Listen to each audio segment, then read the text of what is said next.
తలవంచనివాడిని, ఎవడి జోలికి వెళ్ళనివాడిని, నా పనేది నేను చేసుకెళ్ళిపోయేవాడిని.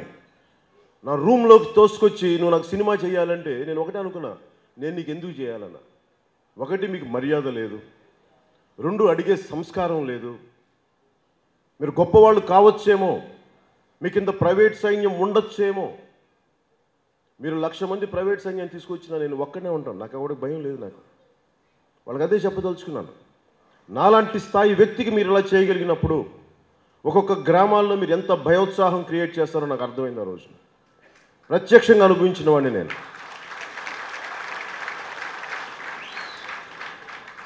మీడియా పవర్ లేదు మన దగ్గర, వేల కోట్లు లేవు.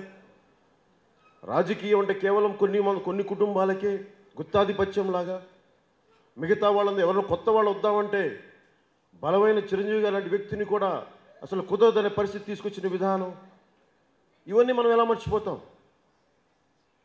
ఎందుకంటే ఒక మార్పు రావాలి సమాజంలో. కొద్దిమంది చేతుల అధికారం ఉందంటే ఎలా? మీరు కొన్ని కుటుంబాల చేతుల అధికారం అంటే ఎట్లా? ఉండండి, మిగతా వాళ్ళని ఎదగనివ్వండి. మాట్లాడేవాళ్ళు ఎవరు లేరు, అందరూ భయపడిపోతారు. నాకు ఓటమి భయాలు లేవు. నాకు ఫస్ట్ గెలుపు సాధించాలంటే ఓటమి భయం ఉన్నవాడు ఎప్పుడు గెలుపు సాధించలేదు. అది మటు గుర్తుపెట్టు. అలాగే ఏ ఫ్యూడలిస్టిక్ సమాజం మీద మనం ఉండకూడదు అనుకుంటున్నామో, కొంతమంది జనసేనలో వద్దామనుకుంటున్న వ్యక్తులు కూడా మీరు ఆ ఫ్యూడలిజం భావాలను వదులుకొని రావాలి జనసేన పార్టీలోకి. మళ్ళీ అదే భావాలను తీసుకొస్తారంటే నేను చూస్తూ కూర్చున్న వ్యక్తిని కాదు. అది కూడా దయచేసి అందరూ గుర్తుపెట్టుకోండి. నాకు ఆ భయాలు లేవు నాకు. ఎందుకంటే అక్కడ ఫ్యూడలిజం భావాన్ని ఎదుర్కోవాలంటే మళ్ళీ ఫ్యూడలిస్టిక్ భావాలతో కాదు, స్వచ్ఛందంగా ఇంతమంది యువత ఉన్నారు. ఆడపడుచులకు ధైర్యం ఉంది, ముందుకు రాగలిగే ధైర్యం మగవాళ్ళకి ఎందుకు లేదు? ఆడపడుచులకి ధైర్యం ఉంది, వీరనారీమణులు, వాళ్ళకున్న ధైర్యం అందరూ ఆలోచిస్తూ ఉన్నారు, భయపడతా ఉన్నారు. ఇంతమంది యువత రోడ్ల మీదకి వస్తూ ఉన్నారు, ఇంతమంది ఆడపడుచులు వచ్చి బయటకు వస్తూ ఉన్నారు. నాయకులు ఇంకా భయపడుతున్నారు. ఎందుకంటే వ్యాపార సంబంధాలు అందరూ నన్ను అడుగుతారు. మొన్న ఈ మధ్యన కడప నుంచి ఎవరో కొంతమంది వచ్చి నన్ను కలుస్తాము అంటే దీని సార్ కలవమని పార్టీలకు వస్తారని రమ్మని చెప్పాను. మా నాన్నగారిని అడగాలండి, లేదంటే మా ఇంటి పెద్దలను అడగాలంటే మీరు పెద్దలను అడగడానికి మీకు నన్ను ఎందుకు అడుగుతారన్నా? ఇంకా ఎష్యూరెన్స్ ఏమి ఇవ్వాలి అన్న. అంటే మన ఫ్యూచర్ ఎలా ఉంటుంది నేనేం చెప్పగలను? నేను ఒక మంచి ఆశయంతో బయటకు వచ్చాను. నీకు దమ్ముంటే మాతో పాటు నడవండి, ధైర్యం ఉంటే నాతో పాటు నడవండి. నేను వచ్చింది ఫ్యూడలిజం కోటల్ని బద్దలు కొట్టడానికి వచ్చాను. అంటే ఎంతసేపు కాంట్రాక్టులు ఒకరికేనా? రోడ్లు ఇంటి ముందు నుంచి వెళ్ళేటప్పుడు కూడా చెప్పులు పట్టుకొని మేము వెళ్ళాలా? మేము ఇళ్ల ముందు నుంచి అదే ప్రజాస్వామ్యం? ఇంకా మేము భయపడాలా? ప్రైవేట్ సైన్యం చూసి భయపడాలా? వేల కోట్లు చూసి భయపడాలా? అంటే నాకు నిజంగా అలాంటి భయాలు లేవు. ఎవడో ఒక్కటి తెగించాలి ఫస్ట్. ఒకడికి వెన్నెముకలో ధైర్యం పుంజుకొస్తే లక్షల మంది కోట్ల మందికి ధైర్యం వస్తుంది. కానీ ఒకటి పెట్టాలి ముందు. అధికారుల దగ్గర నుంచి కానిస్టేబుల్స్ దగ్గర నుంచి ప్రతి ఒక్కరూ భయపడే, ప్రతి వాళ్ళకి ఈ నాయకులకి భయపడితే ఎట్లా? మీరే కూర్చొని పాలించండి, మాకేం అభ్యంతరం లేదు. ఒకే కుటుంబం పాలించిన సంతోషమే. కానీ మా బతుకు మమ్మల్ని బతకనివ్వండి. మాకు బతికే ధైర్యం కూడా ఉండకూడదు. ఎంతసేపు దయాదాక్షిణ్యాల మీద బతకాలి అంటే ఇలాంటి సమాజం ఉండబట్టే రాజ్యాలు మా ఈ రవి అస్తమించిన సామ్రాజ్యం బ్రిటిష్ వాళ్ళ అహంకారంగా ఉంటే తన్ని తగలేసాం దేశం నుంచి. మన ఫ్రాన్స్ రాజులు ఇట్లాగే ఉంటే మొత్తం ప్రజలు తిరుగుబాటు మీద పెద్ద నాయకులు లేరు. సో ఎప్పుడు కూడా ఉద్యమానికి గొప్ప నాయకులు లేకపోతే పార్టీ ఉద్యమం నడవకూడదు అనుకోకూడదు. ఇంతమంది ఉన్నాం చాలు. 10 మంది పుడతారు నాయకులు, అవసరార్థం నాయకులు పుడతారు, అవసరంలోంచి నాయకులు పుడతారు, పోరాటం చేసే నాయకులు పుడతారు. నేను వీటన్నిటికీ సిద్ధపడి వచ్చాను. ఈరోజు నన్ను కూర్చోబెట్టి రాయలసీమలో బలం లేదంటే కడుపు మండిన చోట బలం ఉంటుంది జనసేనకి. అన్యాయం ఉన్న చోట, కడుపు రగిలే చోట, కడుపు మండిన చోట, అన్యాయానికి గురైన చోట జనసేనకి బలం ఉంటుంది. ఎందుకంటే సమస్య ఉన్నప్పుడు గుర్తొచ్చేది ఎవరికైనా జనసేన. పిరికితనంతో నలిగిపోతుంటే పిరికితనంతో భయపడిపోయి దాస్తికంతో నలిగిపోతుంటే ఎదుర్కోవాలంటే గుర్తొచ్చేది జనసేన. ఎందుకు చెప్తున్నానంటే ఇవన్నీ మార్పు రావాలి అంటే కొద్దిమంది బలంగా అనుకోకపోతే మార్పు రాదు. మేము బలంగా అనుకున్నాం. కొద్దిమంది మూర్తి గారు ఇక్కడే ఉన్నారు, పెద్దలు, వారంటే నాకు అపారమైన గౌరవం.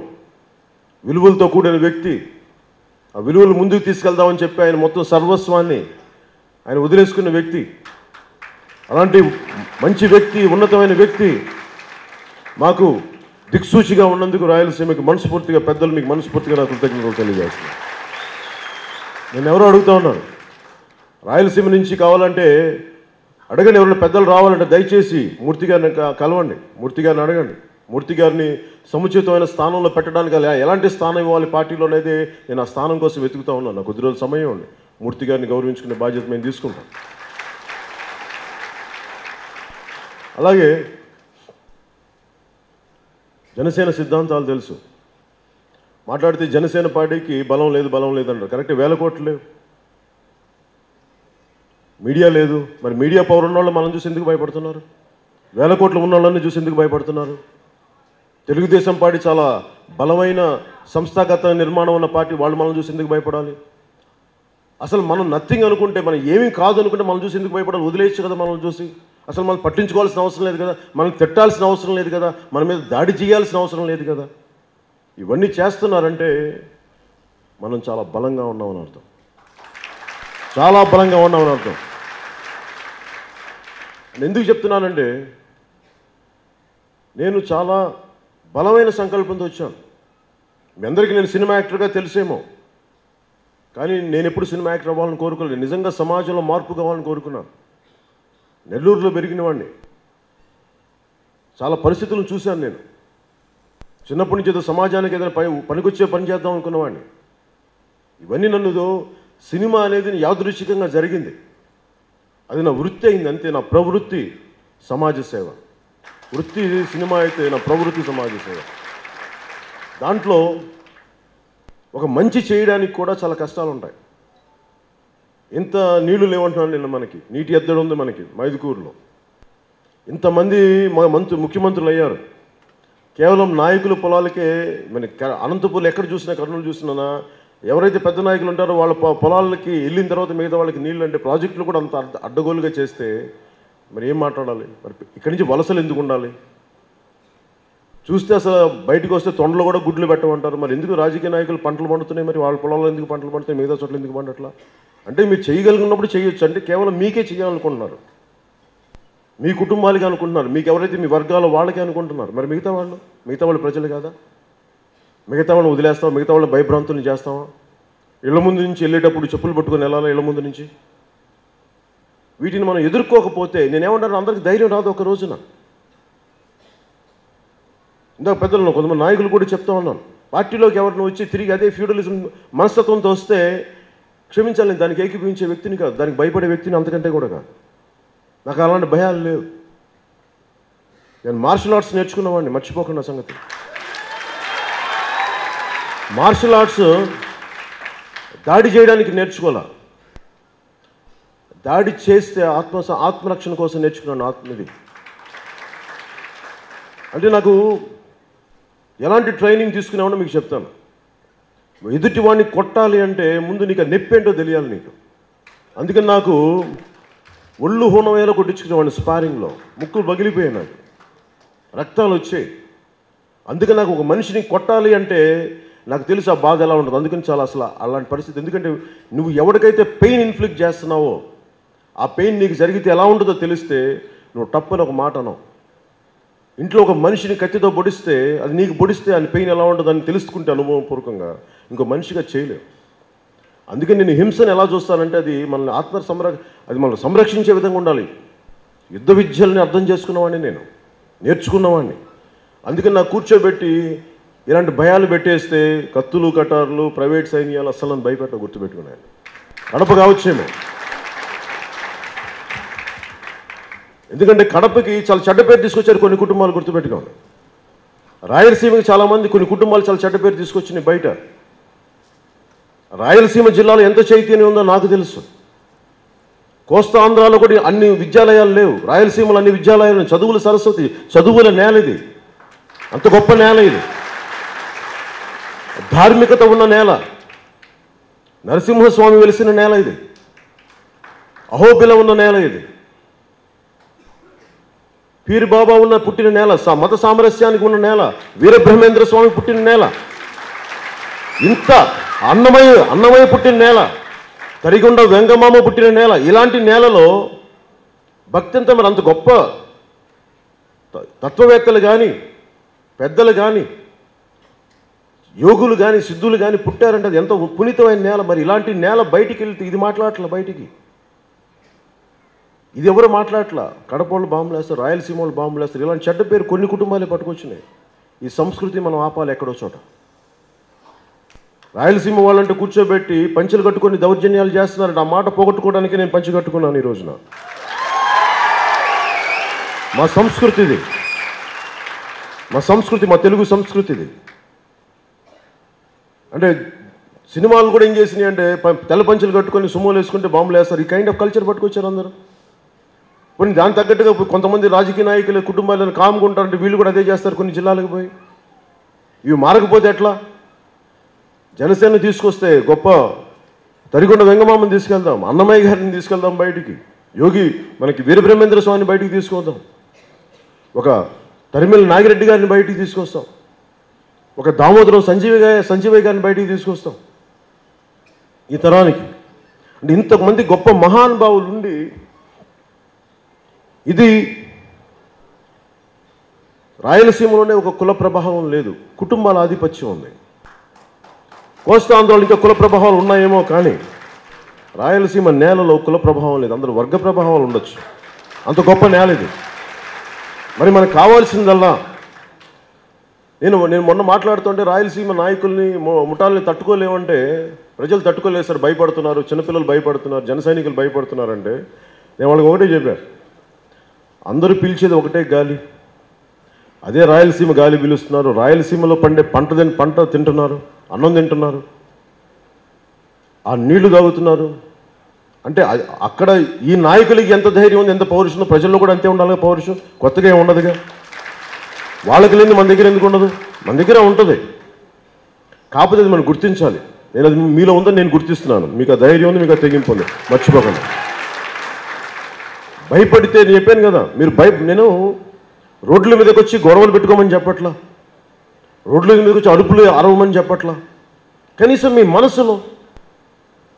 మనసులో ఒక కుటుంబం తప్పు చేస్తే వాళ్ళు తప్పుని చెప్పుకోండి, మనసులో ఇంట్లో మాట్లాడుకోండి, భయపడకండి. ఫస్ట్ జనసేన పని భయపడితే జనసేన జెండా పట్టుకోండి, జెండా పట్టుకొని కనిపించకండి, పని గుండెల్లో జెండా ఎగరేయండి జనసేనది. ఎందుకంటే నేను చాలామంది చెప్తూ ఉంటారు సార్, అక్కడ మనకి ఎదుర్కొనే కుటుంబం, అక్కడ గ్రూప్ని ఎదుర్కొనే ధైర్యం జనసేనకి లేదు, పిల్లలే ఉన్నారంటే నేనేం పిల్లలకి ఇదే చెప్తున్నాను, మన చిన్నపిల్లలందరికీ మీరు గుండెల్లో జెండా ఎగిరేయండి, మీరు తల వంచకండి ఎవరికి, అలా అని చెప్పి మీ ప్రాణాలను పణంగా పెట్టకండి, అది కూడా చెప్తున్నాను. జాగ్రత్తగా ఉండండి, క్షేమంగా ఉండండి. అంటే ఎంతకాలం పోరాటం చేస్తారు? ఎవరైనా ఎంతకాలం మనల్ని భయపెడతారు? ఎంతకాలం మనల్ని బందీలుగా చూస్తారు? ఎంతకాలం కొన్ని కుటుంబాలకే పల్లకీలు మోస్తాం? నేను అదే చెప్పాను, పల్లకీలు మోసి భుజాలు ఒరిసిపోతున్నాయి ఇంతమంది కొన్ని కుటుంబాలని మోసి. ఆ కుటుంబాలు పల్లకీలు మోసిన వాళ్ళని వచ్చి సేద తీర్చి ఒక గ్లాసు నీళ్ళు ఇస్తారంటే లేదే, మన గొంతెండుకొని చచ్చిపోవాలి. ఎందుకంటే మీరు అలా పుట్టారు, అలాగే చచ్చిపోండి అని. ఏ కుటుంబాలకి ఎవరు దాసోహులు కాదు, ఇది ప్రజాస్వామ్యం. అంబేద్కర్ కలల కన్నా ప్రజాస్వామ్యం ఇది, కాన్షీరామ్ని ముందుకు తీసుకెళ్లిన ప్రజాస్వామ్యం ఇది. మహానుభావులు గాంధీ గారు ఇంత గొప్ప గొప్ప త్యాగులందరూ వదిలేసిన నేల కోసం, ప్రజాస్వామ్యం కోసం ప్రాణాలు వదిలేసిన గొప్ప మహానుభావులు పుట్టిన నేల ఇది. మీరు దయచేసి దీనికి భయపడకండి. అలాగే ఇది 2019కి పోరాటం అనుకుని మీరు ఎవరన్నా వచ్చేస్తే దయచేసి ఈ క్షణం మీరు వెళ్ళిపోవచ్చు. ఒక 25 సంవత్సరాల పోరాటానికి సిద్ధమై మీరు నాతో పాటు రావాల్సిందని కోరుకుంటున్నాను. 25 సంవత్సరాలు.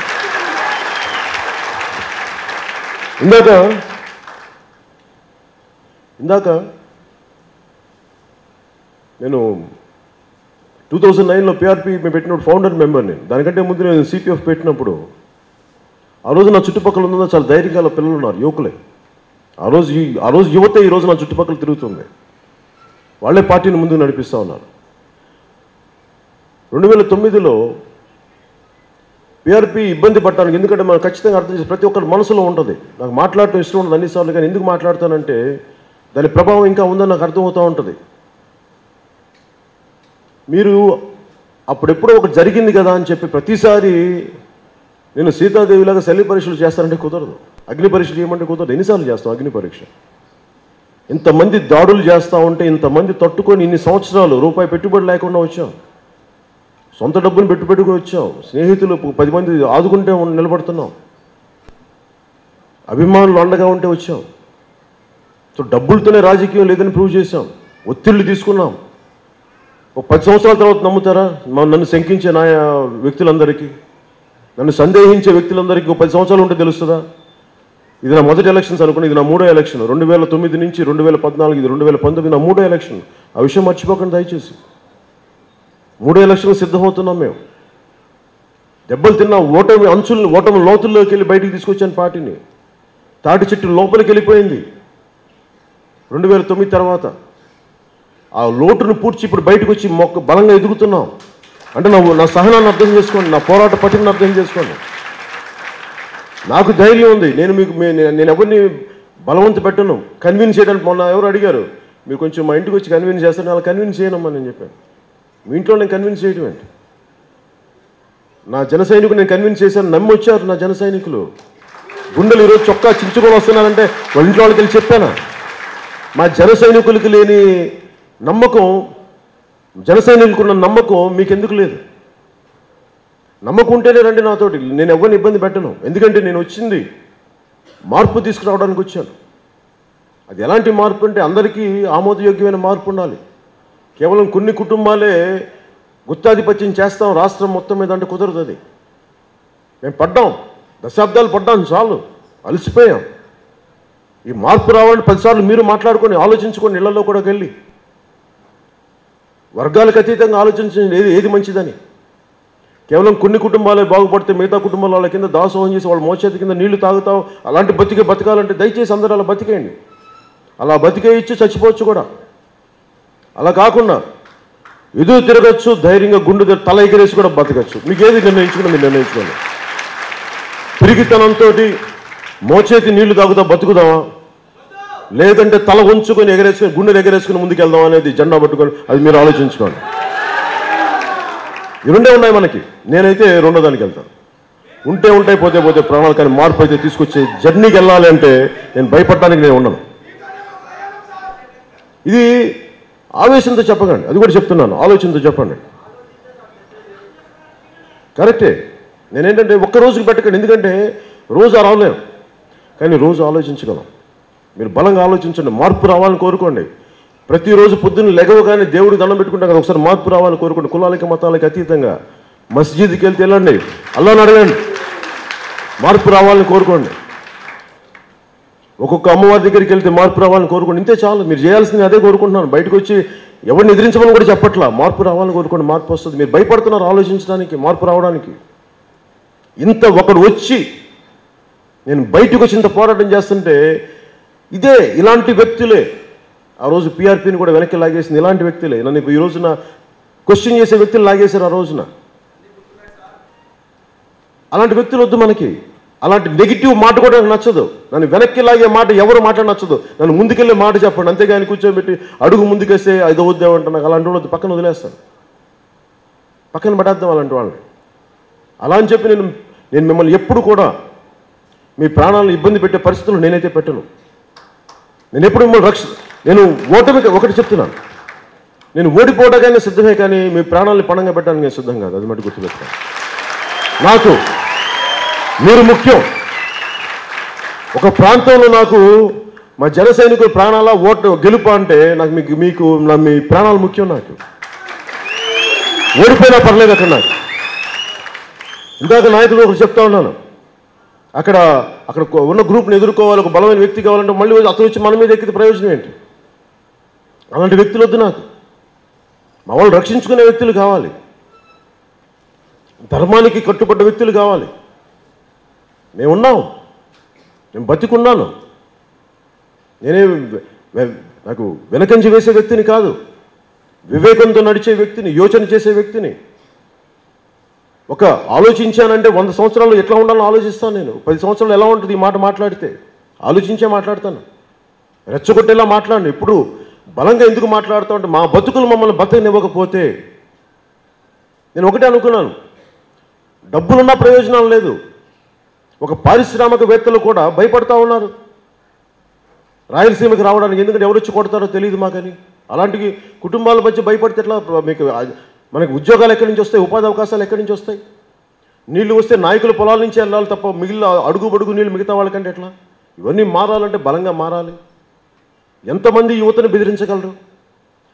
ఒకసారి చైతన్యం కానీ వచ్చింది అంటే, ఆలోచన స్ఫూర్తి వచ్చింది అంటే బలంగా మార్పు జరిగిపోతుంది.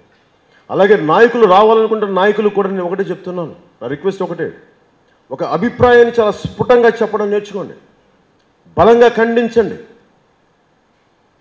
వాళ్ళెవరో 100 మంది ప్రైవేట్ సైని ఉన్నారు మనల్ని ఇబ్బంది పెడతారంటే అసలు అలాంటి వాళ్ళు నా దగ్గరికి రాకండి. నేను ధైర్యంగా ఉండే వ్యక్తి, నా దగ్గర పిరికి మంది వద్దు. నాకు 1,00,000 మంది పిరికి వాళ్ళు అవసరం లేదు, ఒక్క ధైర్యవంతుడు చాలు నాకు. నాకు పిరికి వాళ్ళు చిరాకు, నాకు పిరికితనం చిరాకు సమాజంలో. ఆ పిరికితనం మన ఇక్కడ దాకా తీసుకొచ్చింది. మన ఏదో ఊళ్ళో ఏలూరులో ఎక్కడో ఏదో మాట్లాడుతుంటే రౌడీలు ఎక్కువ ఉన్నారంటే రౌడీలు ప్రత్యేకించి పుడతారండి. వాళ్ళు మనలాగా కొంచెం 2 కొమ్ములు ఎక్కువ ఉంటాయి, 2 చెవులు కొంచెం పెద్దగా ఉంటాయి. వాళ్ళు మనలాగే ఉంటారు, మనలాంటి రక్త మాంసాలే ఉంటాయి. ఎలికేంటి భయపడాలని వాడు తెగించున్నాడు. వాడు దోపిడీ చేయడానికి తెగించినప్పుడు మనం ఒక ఆశయాన్ని కాపాడడానికి మనం ఎందుకు తెగించలేం? నేను ఆశయాన్ని కాపాడు, నేను తెగిస్తాను. అట్లా ఒక ఆడపడుచు మాన ప్రాణాలని కాపాడడానికి నేను తెగిస్తాను. నేను ఇంత బలంగా ఉన్నప్పుడు మీరు అట్లీస్ట్ మీరు నాలాగా తెగించలేకపోతే, మీలో మీకు ఐక్యత లేకపోతే, కనీసం మనసులో వీడు తప్పు చేస్తున్నాడు వాడికి భయపడకండి, మనసులో భయపడకండి దయచేసి. ఒకసారి వెళ్ళి భగవంతుని ప్రార్థించి నాకు కొంచెం ధైర్యం ఇవ్వమని చెప్పండి చాలు. నేను బయటకు వచ్చి చేతులు కూడా ఒప్పని చెప్పట్ల, తల ఉంచుకొని వెళ్ళిపోండి, కానీ భయపడకండి. లోపల బయటికి తల ఉంచండి, లోపల తల ఉంచకండి. మీకు కష్టం, ఒక్క రోజులో ధైర్యం రాదు, అది కూడా చెప్తున్నాను.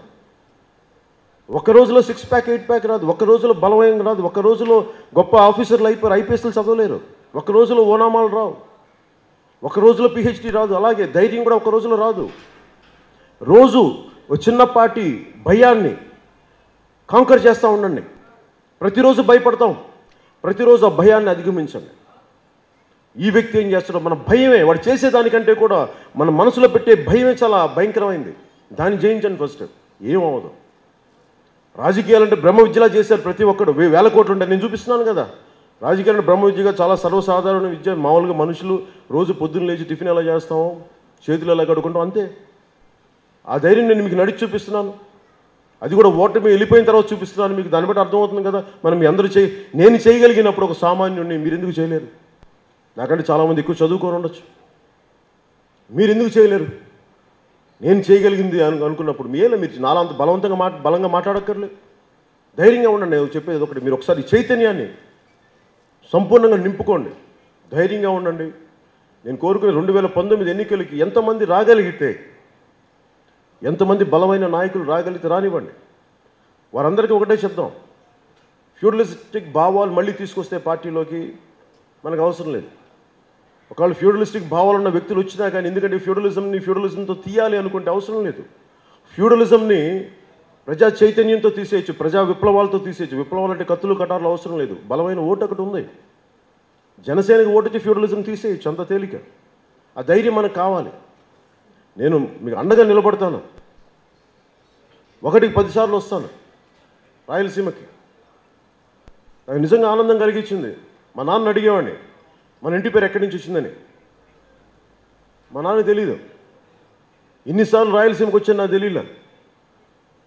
చాలామంది మనకి ఇంటి పేరుతో కనిపించేవాళ్ళు నెల్లూరులో. ఇక్కడ చూస్తే అది నందికొట్కూరులో ఒక 500 గడపలు ఉన్న కొడిదల గ్రామం అని ఒకటి ఉందని తెలిసింది నాకు.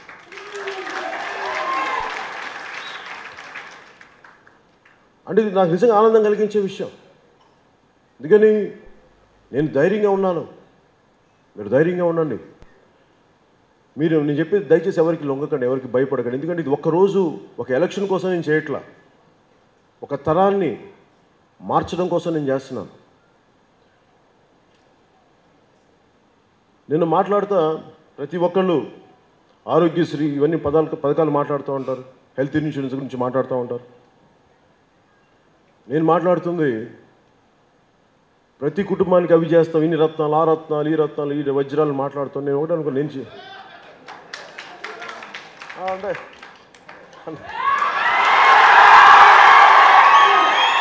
అలాగే నేను అనుకుంది నిజంగా మన డబ్బులు దేనికి ఖర్చు అవుతాయి. ఉదాహరణ చూసుకుంటే అందరూ ఏదో ఒక సంపాదించుకుంటాం వాళ్ళు, కానీ ఎక్కడ మనకు ఎక్కువ అవసరం అవుతుందంటే ఏదన్నా జబ్బు పడ్డప్పుడు డబ్బులు ఎక్కువ అవసరం అవుతాయి, యాక్సిడెంట్ అయినప్పుడు డబ్బులు అవసరం అవుతాయి. అలాగే పిల్లల్ని మంచి స్కూల్లో చేర్పించాలంటే డబ్బులు అవసరం అవుతాయి. అసలు గవర్నమెంట్ స్కూల్స్ని తాలూకు స్కిల్స్ని చంపేశాం మనం. గవర్నమెంట్ స్కూల్స్ తాలూకు విద్యాబోధని చంపేశాం. నేను నిర్ణయించుకుంది ముందు గవర్నమెంట్ స్కూల్స్ ఒక ఎంపీ కొడుకు కూడా వెళ్ళగలిగే స్థాయికి గవర్నమెంట్ స్కూల్స్ని తీసుకెళ్ళాలి. అది మీరు విద్య కానీ వైద్యం కానీ ఈ రెండు కానీ మీరు ఉచితంగా చేయగలిగితే ఎవరి పొట్టాలు పోషించుకుంటారు, ఎవరి స్కిల్స్ ఎవరి ఎబిలిటీస్ ఉన్నాయి. జనసేన పార్టీ నుంచి ప్రభుత్వం తీసుకొచ్చినప్పుడు ముందు ఈ రెండు ఉచితం చేసేద్దాం. ముందు గవర్నమెంట్ స్కిల్స్ని బలోపేతం చేయటం, టీచర్లను పెంచడం, అలాగే ఉద్యోగ అవకాశాలు, ఉపాధి అవకాశాలకి బోళ్ళంతా మనకి టూరిజం ఉంది. నిన్న అహోబిలంకి వెళ్తేనే దాదాపు నేను కింద నుంచి పైకి వెళ్ళేటప్పటికి ఒక 100 మంది పని చేయగలిగే పని నాకు అనిపించింది. 100 మందికి ఉపాధి అవకాశం కల్పించే పనులు ఉన్నాయి, కానీ అక్కడ ఎవరు లేరు. నేను అడుగుతుంటే ఎవరినంటే ఒకటేమో మఠం కింద ఉందంట, ఇంకోటేమో మన ఎండోమెంట్స్ డిపార్ట్మెంట్ కింద ఉంది. వీళ్ళిద్దరి మధ్య నలిగిపోతూ ఉంది. ఇవన్నీ తీసుకొస్తే ఎంతమందికి ఉద్యోగాలు, ఎంత ఉపాధి అవకాశాలు కల్పించవచ్చు. అలాగే ఏదైనా జబ్బు పడ్డప్పుడు వైద్యం చిన్నపాటి యాక్సిడెంట్ అయితే మళ్ళీ ఎక్కడికి ఏ హాస్పిటల్కి వెళ్ళాలో తెలియదు. నేను బలంగా నమ్ముతుంది కార్పొరేట్ హాస్పిటల్స్తో సమానంగా ప్రభుత్వ ఆసుపత్రులను బలోపేతం చేయటం. అలాగే నేను నిన్న పెద్దలు మన ఆలోచన చెప్తున్న మనోహర్ గారు కూడా మేము మాట్లాడుకున్నప్పుడు మొన్న మధ్యన ఈ పాలసీ మీటింగ్లో మాట్లాడుతున్నప్పుడు మేము ఒకటే నిర్ణయించుకున్నాం. చూస్తే బడ్జెట్లన్నీ వాళ్ళు వేసిన, తెలుగుదేశం పార్టీ వేసింది కానీ వైసీపీ చేసిన అన్నీ చూస్తూ ఉంటే 1,00,000 కోట్ల బడ్జెట్ ఉన్న వాళ్ళు 5 లక్షల ప్రామిసులు చేస్తాను, చేయలేని అవి. మేమేం నమ్ముతున్నామంటే ప్రత్యక్షంగా చేయగలిగేది ఒక 2,500 రూపాయల నుంచి 3,500 వరకు మనం ఇవ్వగలిగేది. ఉచితం గ్యాస్ సిలిండర్ ఇవ్వగలం, అలాగే ఉచిత విద్య ఇవ్వగలం. ఉచిత వైద్యం చేయడానికి మనం ఏం చేసామంటే మనకి ఈ మెడికల్ ఇన్సూరెన్స్ అనే దాన్ని కనీసం ఒక 10 లక్షల మెడికల్ ఇన్సూరెన్స్ కానీ ప్రతి కుటుంబానికి చేయగలిగితే అది దాన్ని మన మేనిఫెస్టోలో పెట్టాం. సో ముందస్తుగా మనం ఏం చేస్తా ఉన్నాం, ముందుగా మనం జన సైనికులకి ఈ 10 లక్షల ఈ మెడికల్ ఇన్సూరెన్స్ ముందు మన జన సైనికులకి తీసుకొస్తున్నాం. పార్టీ కోసం పనిచేస్తున్న జన సైనికులకి ముందు దీన్ని అప్లై చేస్తా ఉన్నాం. అంటే అడుగు బయట చేయబోయే ముందు మన ఇంట్లో చేసుకుందాం, మన వాళ్ళకి చేసుకుందాం ఫస్ట్. అది పార్టీ తరపు నుంచి మేము చేసి పెడుతున్నాను, నేనే చేస్తున్నాను. అది ఇది రేపు మార్చి 14 నుంచి దాన్ని ఆ ప్రక్రియ మొదలు పెట్టబోతున్నాం. సో నేను ఎందుకున్నానంటే ఈరోజు నా ఒక ఆర్గనైజేషన్ డెవలప్ చేస్తూ ఉన్నాను. మీ పేరు డాకుల స్వరూప, మీ పేరు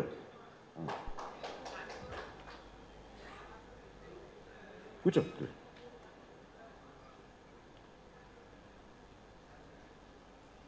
ఎందుకు చెప్తున్నా అంటే నేను ఇంతమంది యువత ఉన్నారు, బలమైన యువత.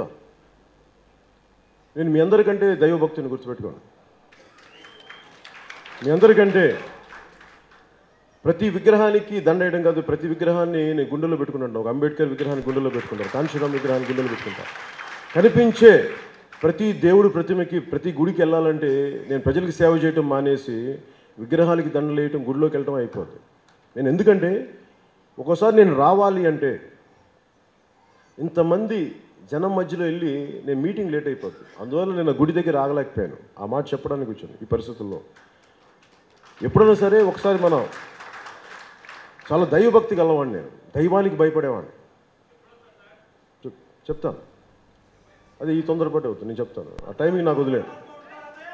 ఒక నిమిషం. ఎందుకంటే మీరు నిన్న గుడికి రావడానికి తెగింపు చూపించారు కదా, నువ్వు దిగాలి ఆగాలని. అదే తెగింపు మార్పుకు చూపించాను. మారాలి. నన్ను గుడికి తీసుకెళ్ళడానికి మీరు ఎంత బలంగా ఆపి పోరాటం చేశారు కదా, అలా మనకి రాయలసీమ రతనాల సీమ వాళ్ళని దానికి ఆ స్ఫూర్తిని తీసుకురండి, అది అది తీసుకురండి, అలా చేయండి. నేను మీకు అండగా ఉంటాను, కూర్చోండి. ఎందుకంటే నేను నాయకులు అనేవాళ్ళు ఇలాగే ఉంటారు, ముందు కనిపించరు వాళ్ళు బయటికి, చాలా చిన్న గల్లీలో కనిపిస్తారు, చిన్న సందుల్లో కనిపిస్తారు, నాకు వాళ్ళే నాయకులు, నాకు గుర్తుపెట్టుకోండి, దమ్మున్నోళ్ళు. అలా అని చెప్పి ఆలోచన లేకుండా వెళ్ళకండి, ఆలోచనతోనే వెళ్ళండి. ముందు మీరు బతకాలి, మీరు ప్రాణాలతో ఉండాలి. ఒక యుద్ధం చేయాలంటే మీరు ప్రాణాలు వదిలే పరిస్థితికి వెళ్ళారంటే ఇంక తప్పనిసరిగా అనుకున్నప్పుడే మీరు ప్రాణాలు వదలాలి. నేను అంతే, యుద్ధం చేస్తాం, నిర్లక్ష్యంగా ప్రాణాలు వదలను. నేను ప్రాణాలు వదిలితే ఒక పర్పస్ ఉండాలి, దానికి సమిధ అవ్వాలి ఒక మార్పుకి. అలాంటి పరిస్థితుల్లోనే మీరు గొడవలు పెట్టుకోండి తప్ప మన శక్తిని శ్రమని అన్యాక్రాంతం చేయకుండా చాలా జాగ్రత్తగా కాపాడండి. నేను సభలకి వీటికి వెళ్తున్నప్పుడు దయచేసి నా ప్రోటోకాల్ని అర్థం చేసుకోండి. నేను నిజంగా మీ అందరి దగ్గర ఆగాలని ఆగకూడదని ఉండదు, అందరి దగ్గర ఆగాలని ఉంటుంది. అందరికీ మనస్ఫూర్తిగా గుండెలు నిండుగా నేను నమస్కారం చేయాలని ఉంటుంది, అందరికీ చేస్తాను కూడా. అందరికీ చేతులు కలపాలంటుంది, కానీ చేతులు కలుపుతున్నప్పుడు నా చేతులు వెళ్ళేటప్పుడు ఇంతలా వాచిపోయండి. ఒక్కోసారి ఎట్లా ఉంటుందంటే పట్టుకున్నాడు పాపం, ఇష్టంతో పట్టుకుంటారు కదా, తెలీదు. నా 2 సార్లు ఫ్రాక్చర్ అయిపోయింది చిటికినీళ్ళు, మళ్ళీ దీనికి బ్యాండేజీలు కట్టుకొని చిన్న హెయిర్ లైన్ ఫ్రాక్చర్స్ అయింది చాలాసార్లు ఏళ్ళకి. అందుకే నేను ఒకసారి చేతులు ఇవ్వకపోతుంటే 2-3 సార్లు ఫ్రాక్చర్ అయింది చేతులకి. అంటే ప్రేమతో కూడా ఫ్రాక్చర్లు అవ్వచ్చు కదండి, అవ్వచ్చు.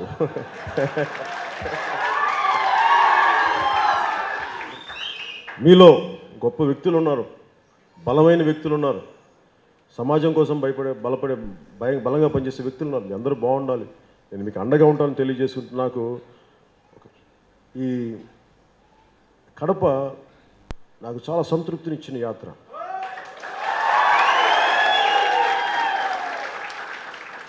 నేను ఈ నేల మీద పుట్టలేదేమో కానీ ఈ నేలలో ఉన్న గ్రామం పేరు, ఇంటి పేరు గలవాడిని, అది మటుకు మర్చిపోగలను. మనస్ఫూర్తిగా చెప్తున్నా, నాకు ఇంత అరుదైన అవకాశాన్ని ఇచ్చిన ఆడపడుచులందరికీ, అన్నదమ్ములందరికీ, భావితరాల నాయకులందరికీ, రాబోయే తరం నాయకులందరికీ మీరు ధైర్యంగా ఉండండి, నేను మీకు ఉంటాను అండగా, మర్చిపోకండి. పెద్దల మూర్తి గారికి పేరు పేరున అందరికీ ధన్యవాదాలు తెలుపుకుంటూ సెలవు తీసుకున్నాను. జై హింద్.